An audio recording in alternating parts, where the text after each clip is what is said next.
Žinota dušaškega Ivan Kucina ще мелюси и област до културата, архитектурата на Белград, на чем ще видите асистента, той пасане професор, че защо каже няма професор спора по лесни тирон, че това нещо на мелю програмирането. Pro momento nós professor na DSAL, International School of Architecture, ela още моята ни повтори на Прищи. Младша на проблематика на Югославии, значи че е Kosovo, защото сме сготвили ми шалон фиален на ти. Ivan, please.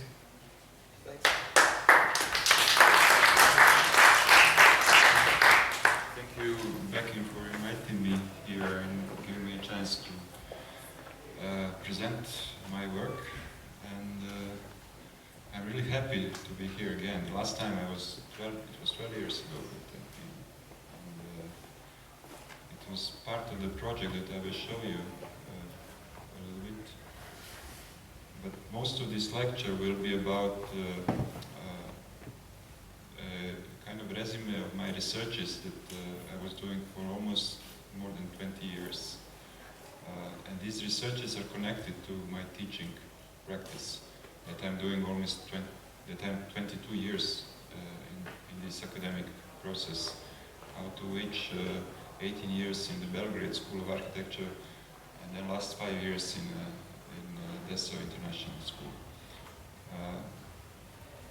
So I will give a small, maybe I can start with this title, Architecture for the Age of Austerity, because austerity became a kind of recent term, although when I think about it, it lasted almost all my life. The first idea of economic crisis actually started in the 80s in all Yugoslavia, and it was following me through all my careers. So basically, all the time, we as an architect had to adapt to these new conditions, to the economic crisis that were changing its shape, but was actually everlasting. And the way how we learned architecture was never in relation to the reality that was surrounding us. And all this, my research and teaching is actually orientated towards finding a way how to relate to the reality that was very dramatic, as we all know. In that sense, I was engaged, my teaching, my research was engaged towards, I would say, finding a new architectural discourse that would be more relevant to the world that we are living in. It started as a relation to what we had here in ex-Yugoslavia, but actually it became, through the time, a global issue. If I would say just a few general notions about how I see architecture is that I look at it beyond the autonomy of the architectural object into the world of relationships that are created by the relation of people and material things and immaterial stimuli. And this interaction that happens among these three fields, I think, create a kind of very vivid and vibrant living environment. So in that sense, the environment became more important than the building itself. Environment is usually seen as an emptiness that kind of defines our living space, but it actually filled up with relationships that are constantly changing, and in that way creating very complex and dynamic system. So I would say that the best reflection of the environment is the urban environment. The city is something that we recognize easily as such. This is the image of Manhattan between the Union Square and Washington Park, where the Parsons School of Design is settled in several buildings, completely interlaced with the city fabric, but not only with the city fabric, but also with the energy that is brought in by students and by teachers who are working there. And I had a chance in 2009 to be a visiting professor for one semester, and I think that semester helped me a lot to understand also what I was doing, what I was trying to do, and also to get the direction where I would go. But it also, this slide also talks about the complexity that I was looking for. I use my studio, and I'm last 5 years in this, so I'm teaching as a studio master only for thesis project that takes almost 1 year, the last 2 semesters, connecting research and design process into one big projects that students have to elaborate in the, let's say, proximity or in the classroom with the view to the Bauhaus building, which is purposely made like that, that makes you constantly rethink this academic heritage or educational heritage that we got from the modernist time. In the shadow of this iconic place, which is actually, when you're often there, it stops being iconic. It becomes a living environment, which helps you actually to work on that. So I use the studio as a laboratory in which we will test different aspects of this complexity and create a project that will respond in some way to it. So I give the students a theme, and then they respond with a theme. And since they're coming from all these different places around the world, we have more than 50 nationalities who are studying there from all the continents. It became like a very interesting ground for experimenting with the visions, you know, that will foresee the Bauhaus heritage site. But let me go back to these research fields that I was doing. There are 5 of them, and the first one was informality. It started about 2000 as the reaction to the transformation in my neighborhood that were all informal. It's very strange with informality, because during the heaviest crisis, economical crisis that we have, actually the people start building the most. That, in Serbia at least, that created a big flow of informal building that is numbered to about 2 million in a country of 8 million people, which then it means that almost 70% of populations are living in the informal environment, which is not studied at all in the architecture schools. And I had some kind of personal urge to get into that world and to try to understand what is going on with my own environment, and also to understand how professionally I can contribute to it. So there was a series of projects starting from 2000, for which we created an international group called the STELT group, which was made by Milica Topalovic, who is now teaching in ETH Zurich, and Anna Djokic, who is still living in Rotterdam, and together with Mark Neyland, constantly working in this field of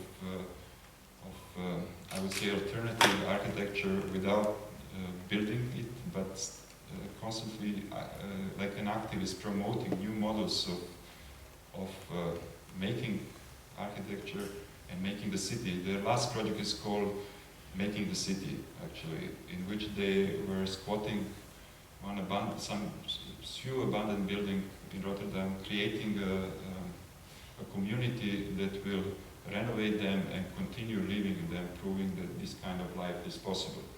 So 4 of us created a STEL group, and we established at that time kind of provisional internet platform for our communication, because I had in Belgrade at that time almost 50 students that I was working with, and that was a big capacity, research capacity, to do all the necessary field work that has to be done.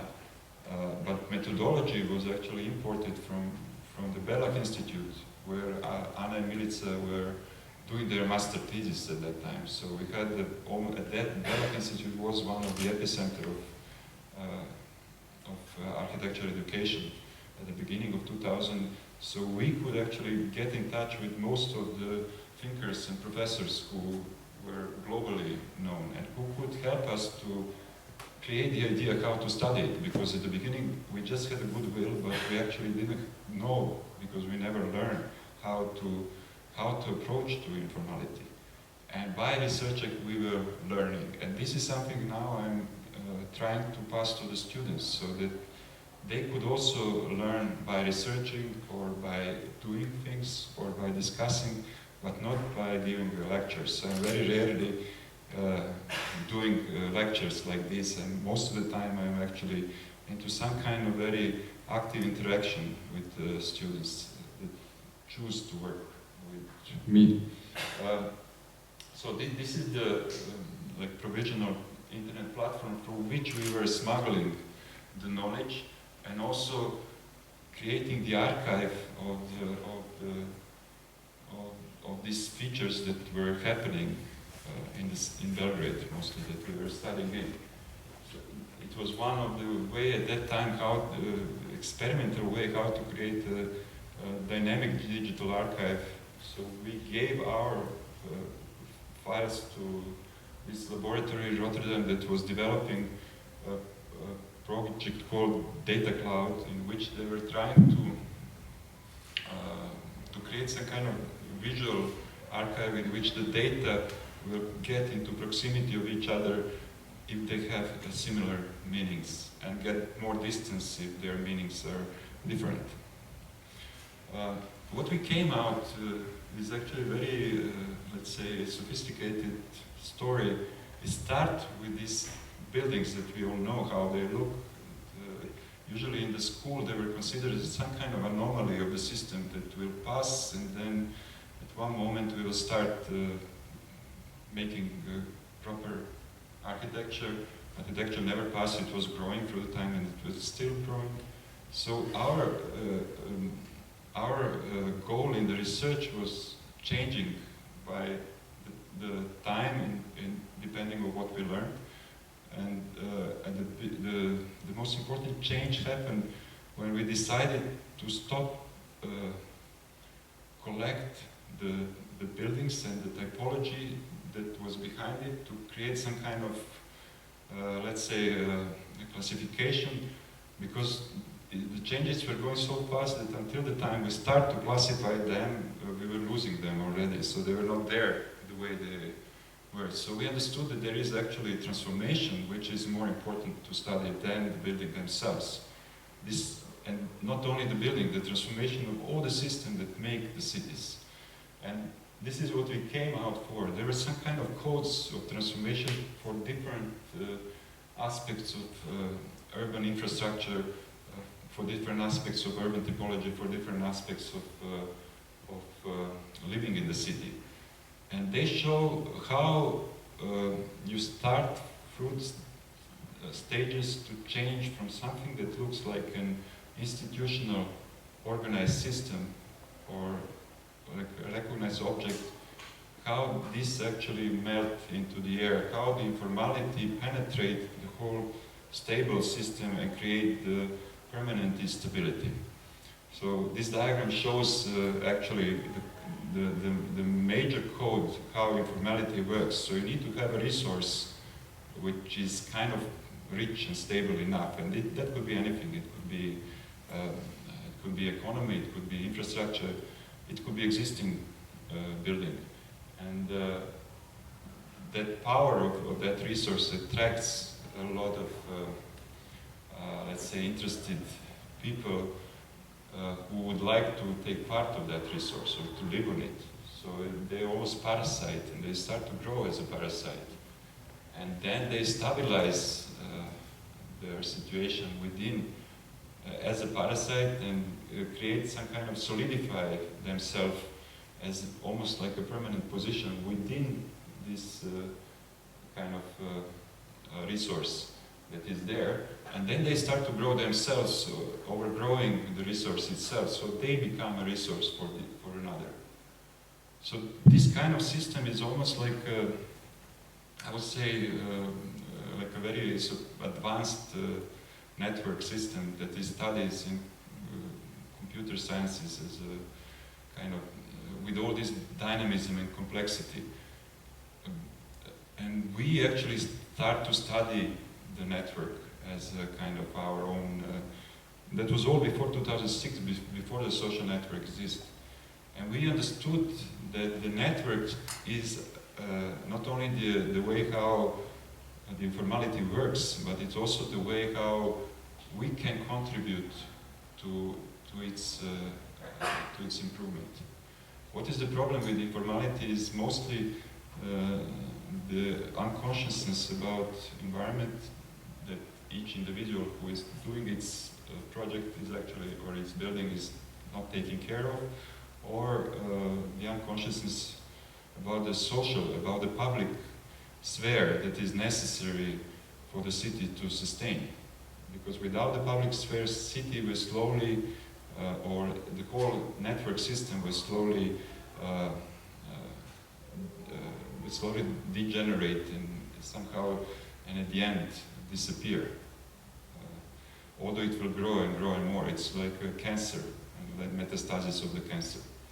So I would say that the main role of the architect would be to find out how the network works, what are the concepts behind the relationship that appears there, and then working with this relationship and with this concept, trying to innovate there where the damage is done. For that reason, we did several projects. And I will show you the one which is called the Lost Highway Expedition. We did it in 2006. It was an international project involving people from the United States, from New York mostly, from Netherlands and from ex-Yugoslavia. And it was imagined like a road trip between Ljubljana and Sarajevo, in which we were trying to travel through the territories of what was called then Western Balkan, which was completely a new toponym for us. It was given from outside by EU Council as a kind of new framework for all these new states that were born there. And none of us actually knew what the Western Balkan would be. So we were really interested in the future of it. We were trying to conceptualize how to think and how to act as an artist or as an architect in regard to its development. But before that, we need to know how it was transformed before us in the 90s, basically, where we couldn't travel and we couldn't pass through these territories. And we organized it, we didn't organize a caravan, but we organized the points in each city.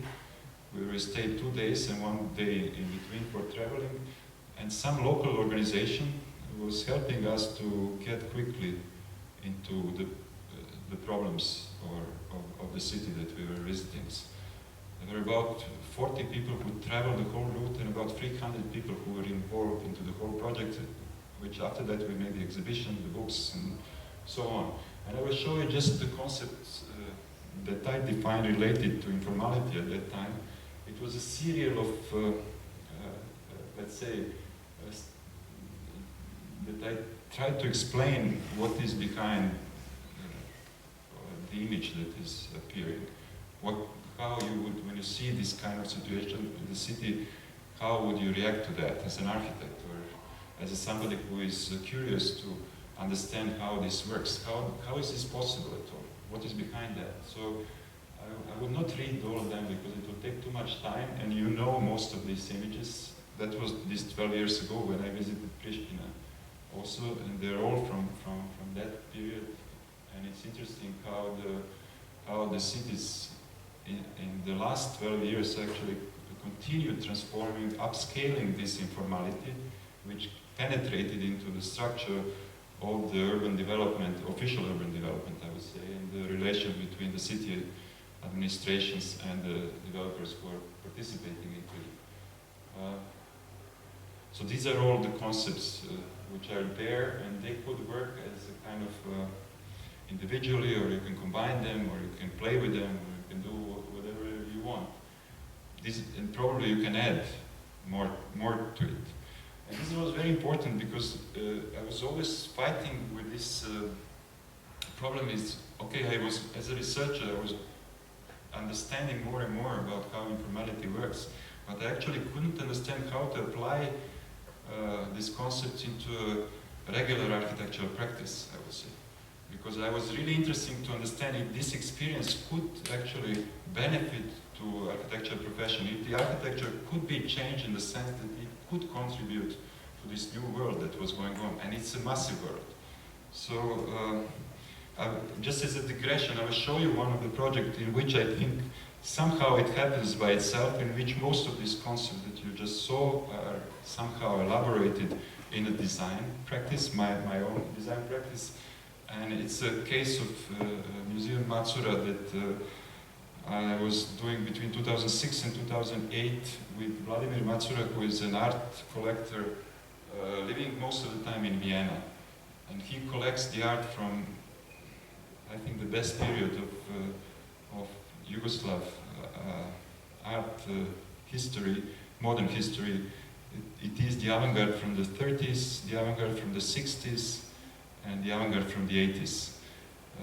It's a great collection, which he didn't want to give to any museum, because he didn't trust the institution, so he wanted to build his own museum.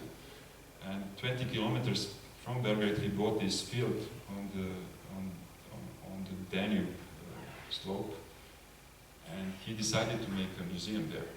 So he asked me to help in this, and and then we, like in this first talk, we actually came to the concept of that museum. It was just a discussion that was drawn on the same field, and then we took a week to develop it as a scheme and as a rendering that will give him, you know, some idea of what we were thinking about and how it could work. And he liked it, but he didn't appear for the next 6 months. And I thought he went to Vienna and he will come back. And then he invited us when the building was almost finished. He built it practically without the final project, without the executive project, based on the rendering that didn't have any dimension, with the builders who were the same one who built all the informal buildings around it. So it is the informal building itself. It is illegal. It never had any kind of proper license to be built. And it didn't respect the architectural project. So this is the usual thing that happens in the world. So the project served as a kind of inspiration and kind of, let's say, the basic sketch. And then everything else is developed in the process of building itself. He made a lot of changing that I didn't like at all. And I didn't want for some time to communicate with him because of that, because he's not typical like developer. He understands the value of the artwork, and he has a very good sense for the art, you know. So he could actually respect the architecture in this sense and the art of architectural building, but he was actually believing more in his own, let's say, enthusiasm and activism in building than he didn't need the architects to complete it. Like when I asked him, okay, if you have a teeth problem, you go to the dentist. He said, no, I take my teeth out. And that's a person like that, like self-made person who is making self-made buildings. But he cannot start that. Architects is the only one who can start. Somehow, I don't know why, he made a big opening in 2008, and he invited the whole Belgrade cultural elite to it, and he put my name on the invitation, like author of this building. And then the people start to call me and congratulate for it, and to say that this is the best building ever made in Serbia, which is exaggeration. And then I thought, okay, let's try somewhere else. So we published it in I think, Desen, or some of these sites that is collecting the architecture projects. And then we were spotted by the Frame, which is this Dutch architecture fancy magazine. And in 2010, they put us in a collection, in their collection of the 5 best museums that was made in that year, next to Tadao Ando and Stephen Hall, which were published in the same issue. So it was very weird. I mean, then I started to think, okay, there is something wrong in our perception of the architecture, you know, that maybe we architects are wrong, supposing that people look the architecture the same way, and these people who looked at were not the amateur, they were really people with some kind of cultural education and people with a trained eye, I would say, but most of the mistakes that I see in this building, they were never important for them. There was something else important, which was the relation between the space, the surroundings, and the artwork that are there that created incredible atmosphere, which everybody enjoyed. This building became a pilgrimage place nowadays, where people go to take a rest from the city, or they're coming from far away, you know, just to enjoy some special moments there, which was completely unexpected. And you know, and it's, in a way, this is informal building also. Especially when you go there, it is. You feel the informality, you feel the incompleteness, you feel the imperfection, and you sense a kind of freedom, which I think is necessary to start enjoying the art works. So it gives you complete relaxation of any kind of duties that you might think, even the duty of looking at the architecture as a kind of white room, which is too meaningful for this kind of space. This goes beyond the white room, which is taken as a kind of model for exhibiting everywhere in all museums in the world. It's not the white room. It is the everyday space, which could be reached only through this interaction between the, I would say, the professionalism and the imperfection of informality. And that gave me an idea how you actually can reach the values of informality, the creativity which is hidden inside there, and some kind of professional training as an architect. But you need to step out of these habits of doing architecture.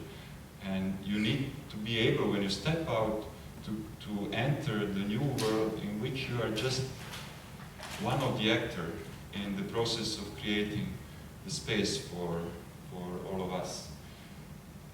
It is the social interaction which is actually more important than the building itself, and the people who are there. And it's a very interesting thing. Before I get to the next research field, I just want to mention about the informality. I'm now finishing the book which will be published in the SO, Architecture Informality, which is actually a compilation of students' essays that are written for the course that I was running there for 4 years as an elective, and where I had a chance actually to work with all these students who are coming from the worlds where informality dominates, from India, Nigeria, from Malaysia, from Indonesia, from Latin America, Brazil, Panama, different countries where informality dominates. There is a prediction of United Nations that in 2050, 70% of the population will live in the cities. Most of these cities are in that world. And out of that, more than 50% will be informal. So informality will grow together with the city. It will become one of the most important features in the urbanity that will come in the future, in the next 30 years, when you as a young students will have to perform. It's already here. I mean, in the Balkan, we know that. In Europe, it exists mostly in the southern regions. There are very few countries where informality is under control, but that is changing. So I thought this book, which will put informality on the global scale, is very important, and it somehow show the result of all my interest in the 20 years of researching it. It starts with there are 5 sections in the book, and the first one is called When Cities Are Out of Control, and the last one is called What Architects Can Do. And in this process, this other research, the next research field, I actually tried to explain what the architects can do. I think the new role of the architects would be to learn how to do participatory community design. Because if you have these people whose power is much stronger than you, if you have the city administration who is not interested in your services and who use you only as a kind of, let's say, a technical administrative tool, and if you have developers who are actually also know better they knew how to earn the money. So as an architect, you really cannot anymore promote these big architecture talks that we said, like, I don't know, the manifesto of Gropius start with the building is the ultimate goal of all fine arts. I mean, saying this today is almost a comic. You know, it's not the real world anymore, in the sense that when it was written, it really was the real world. It was a relation to the world that existed there, but it doesn't more. But we still learn the architecture that way. So I think we should start learning in a different way. For that reason, I took the students out of the school, basically, and created a completely new learning environment, which was officially part of the course that I was running, my studio that I was running in Belgrade. I reacted to one particular situation that happened in 2006 in Belgrade, which is kind of significant for all the things that were going on there, when informality went into a new level, when it becomes the tool of the developers and the city administration. So what happened one Sunday morning in 2006, the people from this neighborhood, their modernist building around it, and there are about 200 apartments, so it's huge. They had this small park here, which was, one morning the communal green company came to cut the 40 trees that were there, like 6 o'clock Sunday morning, something like that, very dramatic, you know. So they wake up and they saw that they're cutting their trees, and then they went down and they understood that the municipality gave the license to the developer to build 6,000 square meters on the corner there, a kind of administrative building. So they, like this, I mean, a proper building, they managed to organize, and for about 3 years, they managed to protect that space with their bodies, and also with the help of some cultural workers and activists, to organize all kind of events that were making them very important in the city. So after 3 years, they were published in all the magazines, the TV was there, everything was there. There was really a lot of things was going on about them. There were also local election in which every candidate for the mayor came there and promised them that they would not be touched, they don't have to defend it anymore. So the mayor who was elected at that time actually kept the promise and made a deal with the developer to give him another location, and left that park as a kind of ruin, as a witnessing all the fights, the battles that were happening there. It was a kind of success after 3 years that these people managed to protect their everyday space. It was nothing more than an everyday space. It was very insignificant park. You would not notice it passing by. But for them, it was their, their everyday kind of release. They were walking there, they were playing, they had trees, they played basketballs. So I decided to make a whole semester studio there, and I took the students to this community, and we were working in their spaces, in some kind of condominial rooms. And for that reason, I had to create a process that would actually engage them into designing a new park. Because my idea was that since this is staying abandoned, that they deserve a new park, and this new park, which will have to be built by themselves, with the help of architects, who will moderate the whole process of participation. So we started with the enquetes, and these enquetes are very special because they're based on this methodology which is called user-centered design, where you actually create a profile, and then based on a profile you offer some kind of proposal, design proposal. And we wanted to come to the profile by interviewing the people, which is not really an interview, because that actually turned out to be a dialogue that lasts almost 3 hours, in which you use the questions only as guidelines to help you to understand the motives, the triggers, the needs of these people who are living there. And based on these questions and the keywords that you take, you create some kind of mock-ups. We had 4 different mock-ups. And then you ask people to come and intervene and transform these mock-ups. And then you have a serial discussion, you know, with them. We engaged more than 70 people in the process that lasted, as I said, almost 10 months in the end. It overgrew the 1 semester. And we came to some kind of agreement in which they all agreed that the park should look like that. This basketball court was a mandatory thing, and it was agreed by all. And because it's a small park, it takes almost 1/3 of the park. So by defining its position, then you could do the rest, which is not a lot. It's an ordinary thing. It's some paths and some green, and some trees and some bushes and some benches and the fountain. I mean, there is nothing special into it regarding the architectural design. The special is the process which brought this project about. And then we draw it on 1-to-1 scale with using the flower, because we couldn't keep it for long on the grass. The first rain took it off, and people were somehow satisfied. But then there were some political games within the groups, which are maybe not important now to say. So we never actually proceed in building this project. But it shows some kind of ways how we could deal with it. This cartoon that I use here is a master thesis from 2 Swedish students who came from Stockholm, who came to interview us and to see what kind of participation are we trying to do in Belgrade. So they created this beautiful master thesis project, which is done by architecture students, about 60 pages.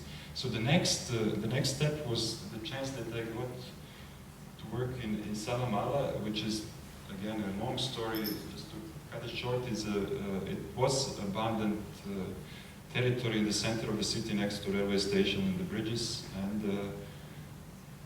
there were a lot of small workshops and storages there. In some part, there are people above the Karađorđeva street where people are living still for years, for ages. But it has a long-term neglectance and abandonance, you know. So it was in the process of decaying for more than 50 years, I would say. It was not recent.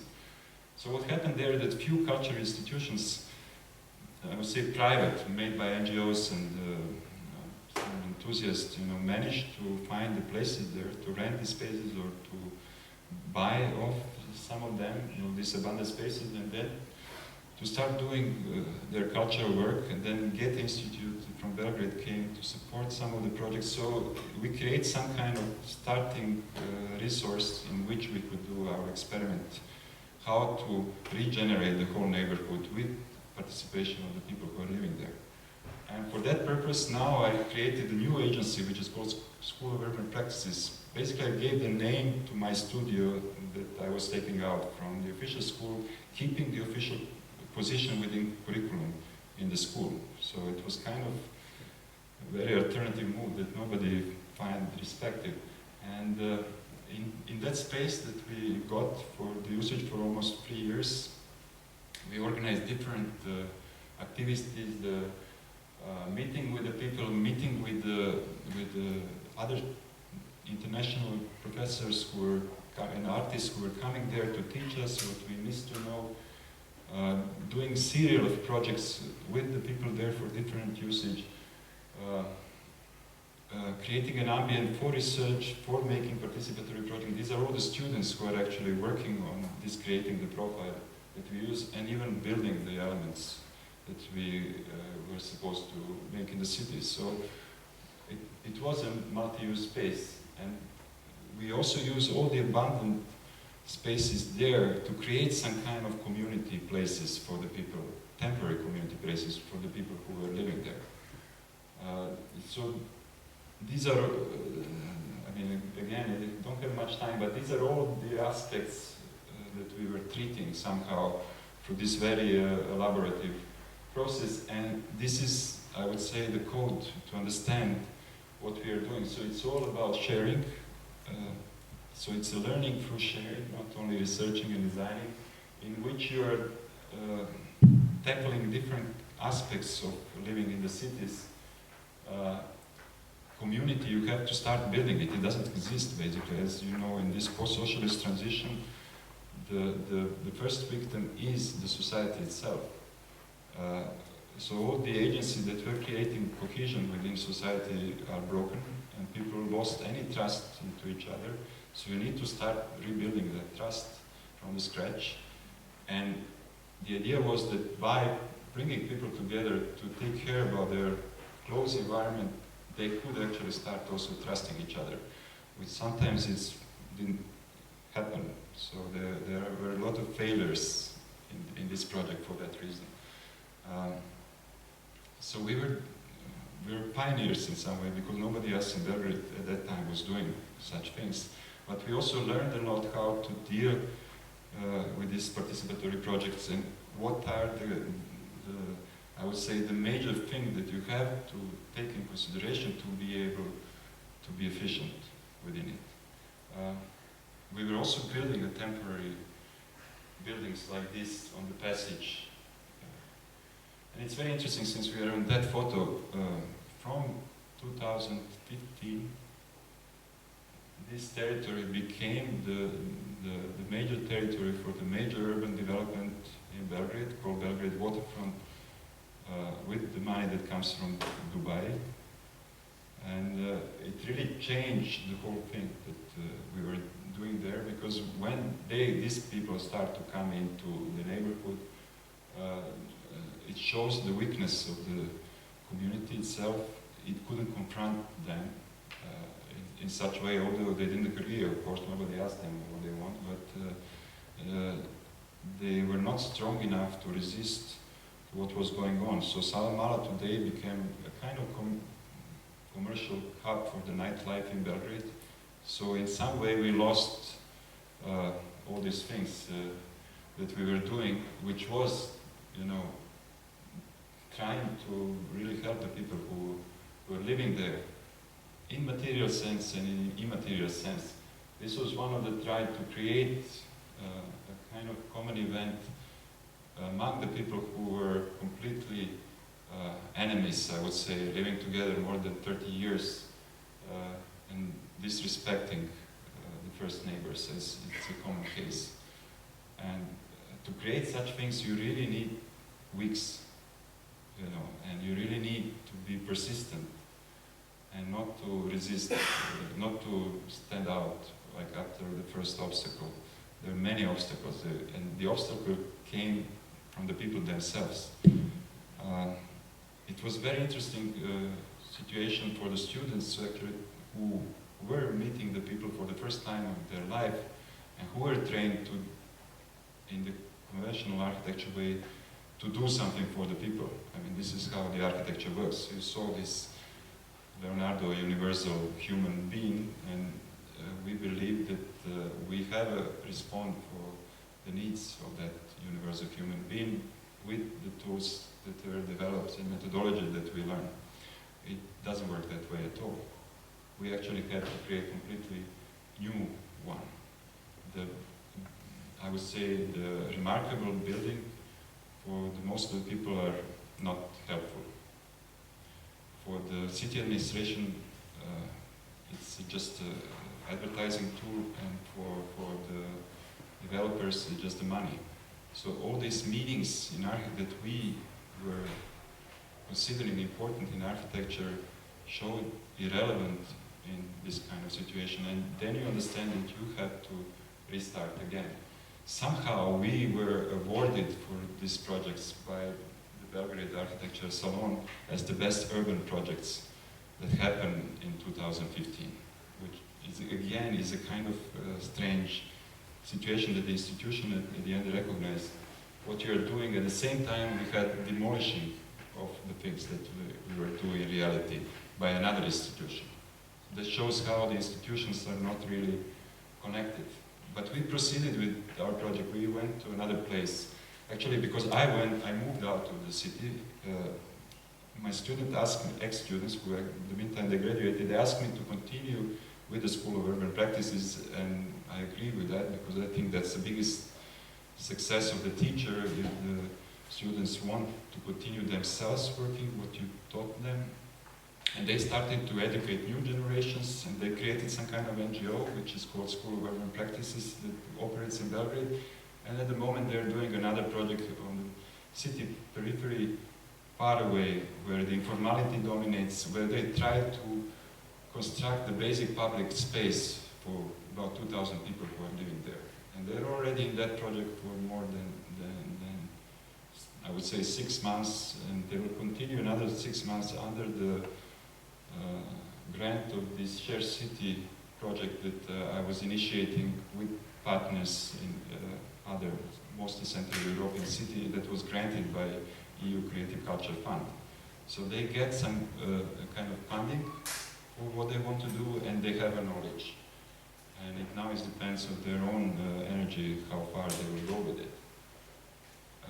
I would go with research to another level, which was, as I said, slowly evolving. It was about the commoning, and we did some experiment on that, because at one moment you understand that community actually has to become economically sustainable in order to proceed with its life, because you couldn't expect from the people who are working the whole day to come on this meeting and then invest themselves into something that is completely uncertain, and it takes a lot of time, and they don't see the benefit immediately. So commoning is a way how these people could organize or self-organize themselves into some kind of economically sustainable agency, which means that they will have to start producing more than their environment. They have to start producing some kind of economical value that will actually, in return, give them enough resource to continue working and living in the city in that way. So it is based, of course, on many ideas of the commoning, and one of them is creative culture, in which we are sharing our works without, beyond the commercial values of them. And of course, at the moment it looks like a utopian idea, you know, because as I said, there is no trust. So even if you make a collective of 3 people who wants to do something together, there are more chances that they were split after a while than they were sustained in doing something. So we did several visionary projects, supposing that if the people manage to organize themselves, what kind of environment they need, what kind of spaces would facilitate this kind of work.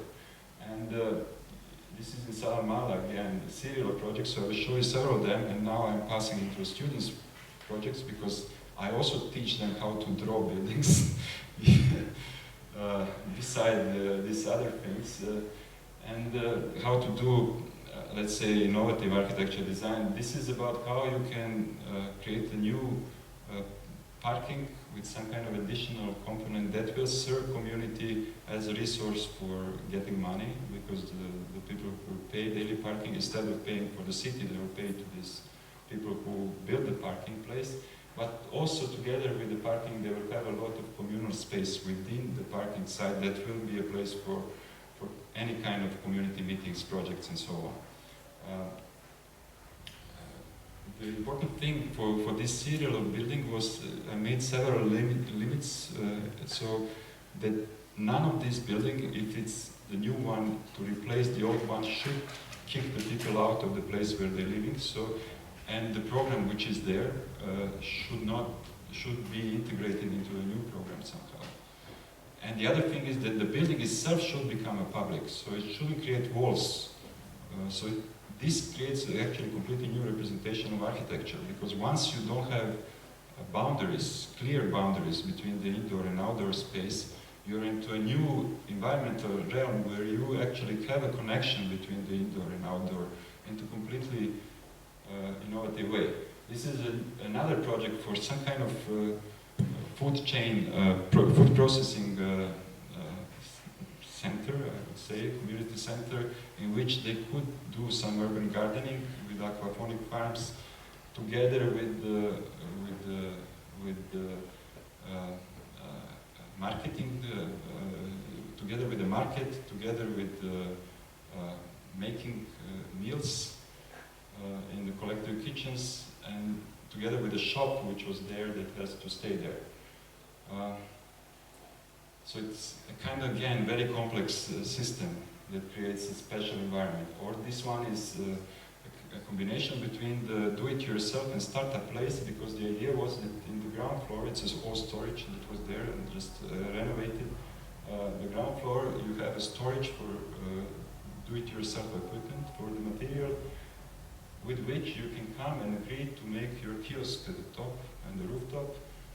And then in the rooftop, you can start your business or whatever you do, with the idea that after a few months, you can actually dismantle the whole thing, put back material, and go to another place because you already have some kind of resource which is created there.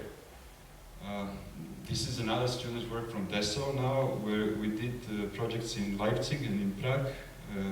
Again, working with the community in this, there was 5 people who actually, in Germany it's possible, with some kind of special credits, managed to buy this abandoned house on the corner, which is a house from the 19th century, abandoned. I mean, in Leipzig, more than 100,000 people left after reunification, so there are plenty of these abandoned houses, and there are plenty of chances for the people who wants to live alternative life to organize themselves and to repair the house themselves. So on the plot next to it, we wanted to give them an idea how they could extend their effort in the future, so that they could create more co-housing units in which people will rent, and in that sense make them sustain. And this was the model of co-housing.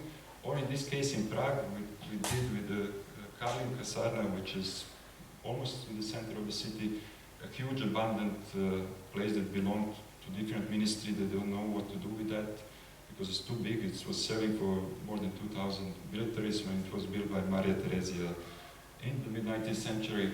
So even maintaining it is a big job now. So we thought it's a good place to become a hub for all these different small agencies, for all these commons, I would say, that would appear all over the city and could be placed there, get a facility there, start repairing their place, and using this internal courtyard as a public space.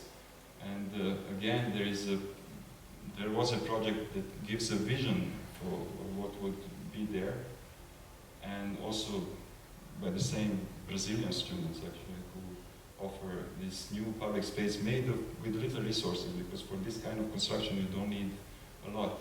And strangely, last year when I visited there, there was a group who managed to make a deal with the city and who managed to start using that courtyard with the idea to start using the building. And I gave them all the projects that we have.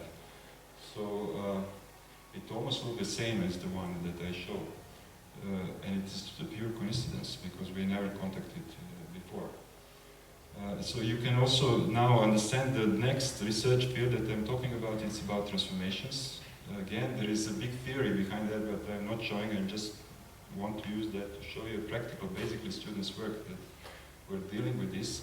And transformations come out of the fact that there are, as you see in Europe, more than in EU, only 4 million abandoned buildings.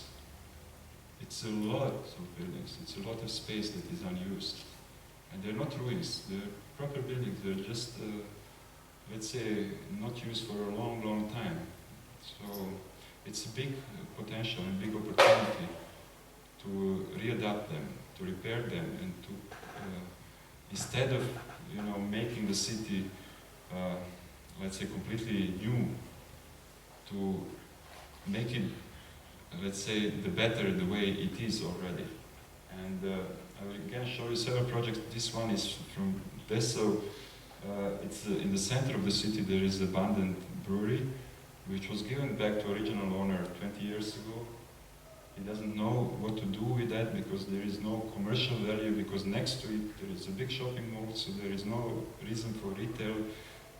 Anyway, Dessau is one of the shrinking cities where there is no need for any kind of new services, which will, because they have enough already. So I was thinking, okay, let's make the urban playground with it. And the playground was very broad typology. It could be anything, basically, that people can use as a space and start playing with it. And this is made, and usually when you make transformation, there are several methods that you can use as an architect to deal with it. This is made by plugging in some containers within the structure that is loosely repaired, and then using that containers as a hub and using the existing space as almost like an outside space. So you basically don't need the walls anymore. You integrate it into the city. This one is an example from Belgrade, done by Dubravka Sekulic, by the back who is now teaching in Graz and did her PhD in ETH Zurich also. This is her master work, where she took one abandoned public bathroom from 19th century and turned it into architecture cultural center with some extension. This is another method.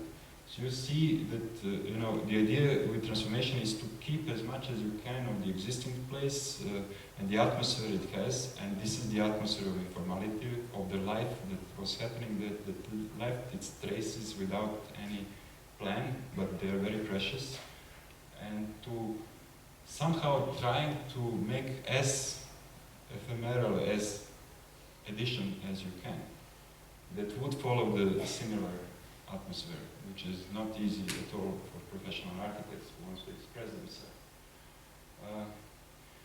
This is the project from Hong Kong, and it is the renovation of industrial building, and in Hong Kong case, industrial buildings are usually these 10 to 20 stories building that served as a storages once and that now lost their, I mean, in the fabric of the city that looks very urban, that you can imagine that somebody lives there or there is some office, but it's not. They're actually storages and factories, and mostly for manufacturing works.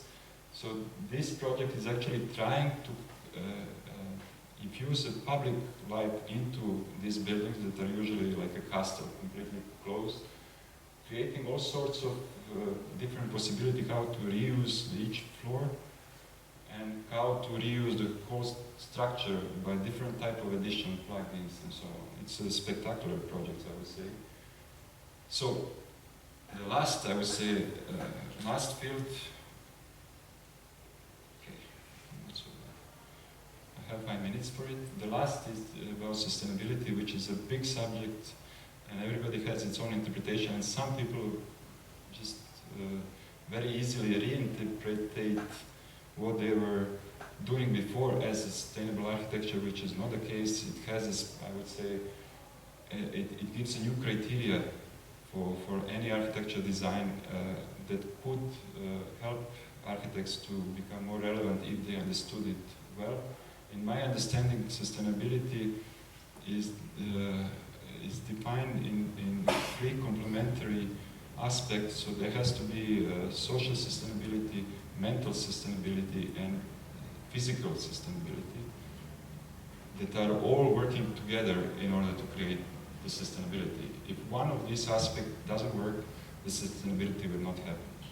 And in theory, this is based on Guattari's book called Free Ecology, where he explained that all disbalance of the world is because of these 3 aspects are in some kind of permanent conflicts.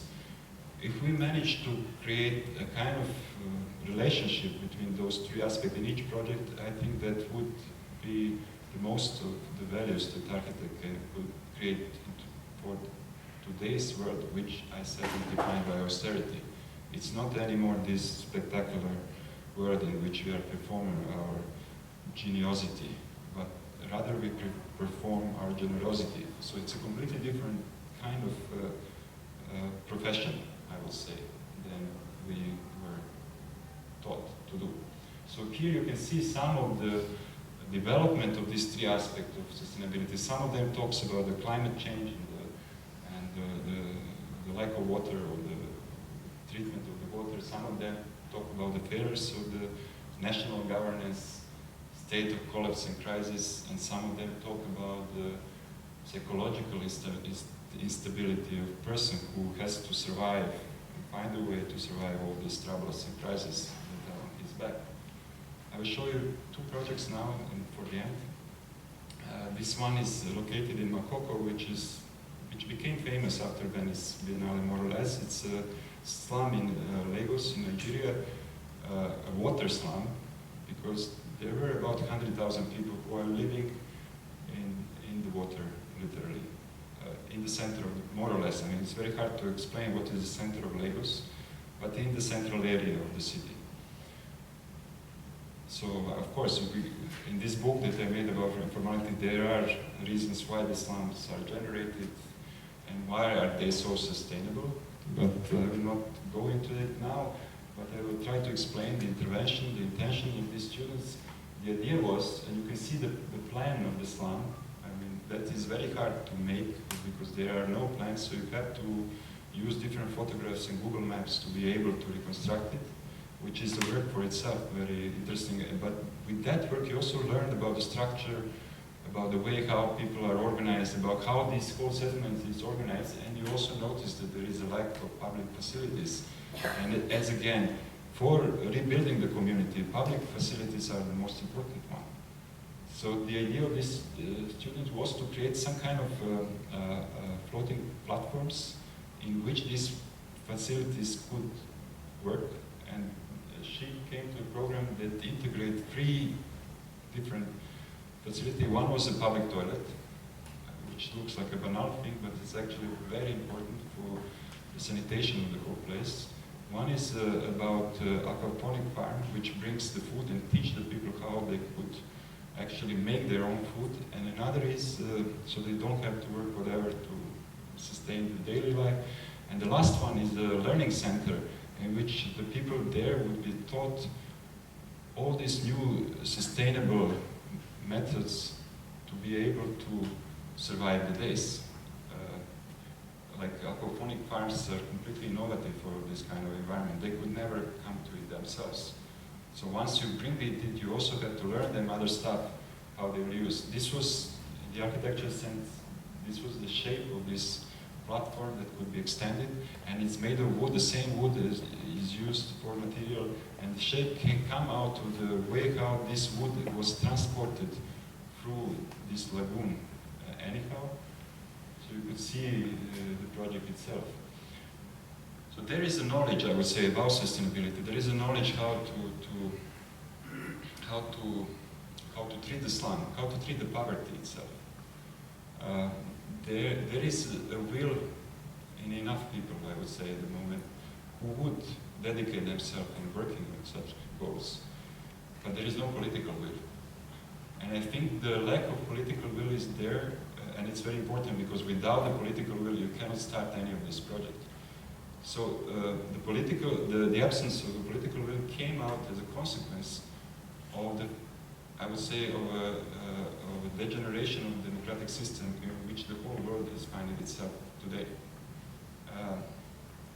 The current democratic system was built somewhere in the mid-19th century, and it was innovation at the time to replace the monarchies and authoritarian regimes. And it has its power, but after more than 100 or 200 years, it became obsolete.